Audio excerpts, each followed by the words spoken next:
Olá, bom dia. Como você está? Como está seu coração hoje? Vamos aproveitar para refletir um pouquinho mais e deixar que a palavra de Deus fale aos nossos corações nessa manhã?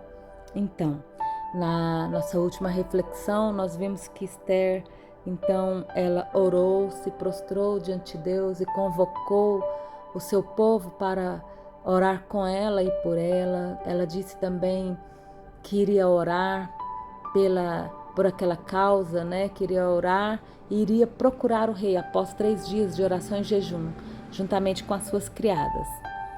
E após então os 3 dias de oração e jejum, nós vemos que Esther, ela se levanta, veste seus trajes reais e vai até o rei, mesmo sabendo que se ele não levantasse o cetro para ela, ela morreria.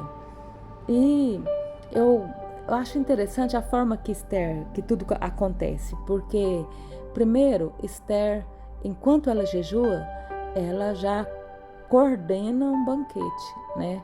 Já prepara ali mais ou menos um banquete, porque um banquete para o rei não se prepara da noite para o dia, né? E obviamente não era ela, mas ela coordena isso, ela pensa nisso enquanto ela está jejuando, porque quando ela chega diante do rei e o rei poupa a sua vida, ela o convida para um banquete. Então já estava tudo, né, previamente organizado. Também a forma que Esther se levanta e se prepara para se apresentar ao rei, ela faz tudo exatamente como ela deveria fazer. Ela veste seus trajes reais e ela vai vestida como deveria estar, né? E ela se apresenta de uma forma segura diante do rei.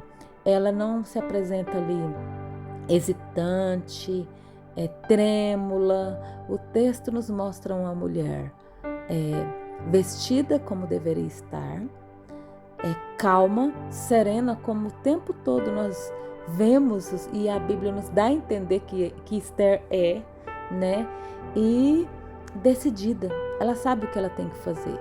Ela não fica pensando, o que eu faço agora? Eu falo agora, eu deixo para falar depois, eu falo amanhã, eu não posso perder essa oportunidade, se o rei não puder depois. Não. Ela simplesmente convida o rei para um banquete. O que ela tinha que falar com ele, o que ela queria falar com ele, ela sabia como fazer. Ela sabia como ela queria falar com o rei.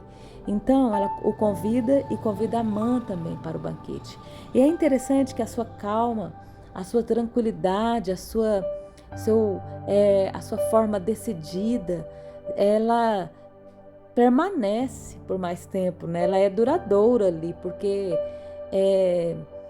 ali à noite, quando o rei chega juntamente com Amã, Esther permanece do mesmo jeito, mesmo na presença do seu pior inimigo, que é Amã. E ela serve o jantar, ela conduz a conversa, e quando o rei pergunta para ela o que ela queria, né, dando a entender que estava completamente inclinada a fazer o que ela quisesse. Então Deus já estava tocando no coração do rei, já havia, né, já tinha o coração do rei nas suas mãos. E então Esther não fala. Ela poderia ter dito naquele momento, ele já estava inclinado ali a atender. Mas por algum motivo Esther quer esperar um pouco mais. E depois a gente vê o porquê e o que acontece durante esse tempo, né? Era o tempo para Amã construir sua própria forca. Então Esther pede que o rei volte no outro dia novamente para um outro banquete, um outro jantar. O rei juntamente com Amã. Então o rei volta, né? Só que enquanto isso, o rei perde o sono naquela noite. E o rei vai ler as crônicas e fica sabendo que Mordecai havia poupado sua vida, havia salvado sua vida, né? Por revelar uma traição. E enquanto isso, do outro lado, Amã, cheio de si, constrói uma forca para Mordecai.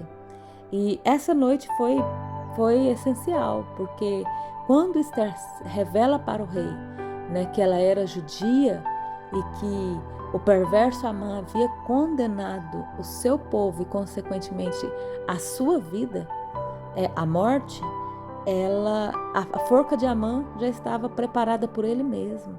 O coração do rei já estava totalmente inclinado e ele já sabia, já estava grato a Amã, grato a Mordecai por ter salvado sua vida. Então, esse tempo, essa calma, essa paciência, essa forma de se comportar, a maneira como ela conduz as coisas, Esther fez isso através de oração.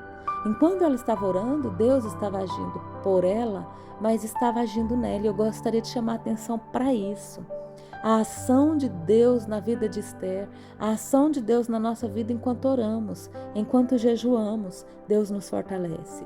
Enquanto jejuamos, enquanto oramos, Deus nos orienta, Deus nos aconselha, Deus nos instrui, Deus renova as nossas forças, Deus fala, nos dá um plano, nos dá estratégia, porque não oramos para que Deus faça a nossa vontade. Oramos para que Deus nos ajude a nos adequar, a aceitar a vontade dele e a entender os seus planos para as nossas vidas. Então, minha irmã querida, meus irmãos, que você possa buscar a Deus em oração, em súplica, em clamor, em jejum. E quando orar, que você possa buscar que Deus te dê estratégia, que Deus trabalhe na sua vida de uma forma que você possa entender os planos dele para você.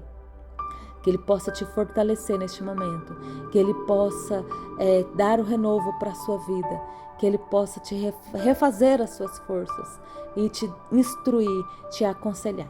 Somente um tempo em oração, somente passando tempo em oração com Deus é que isso acontece. Que ele te abençoe, que ele te capacite.